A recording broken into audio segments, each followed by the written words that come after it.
take the tensioner in your right hand, squeeze the handle down, which releases the foot, and slide the short piece under everything, and then the long piece that's still attached to the roll goes through everything. So through the cutter, line up the ratchet, line up the strap, take up the slack, and just begin to wind the handle forward until you get the desired tension of the strap.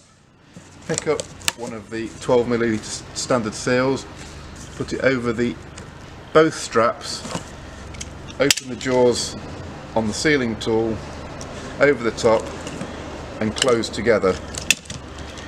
To release the tensioning tool off the strap, squeeze the handle down, which cuts it, and slide it to the right, and there we have one strap.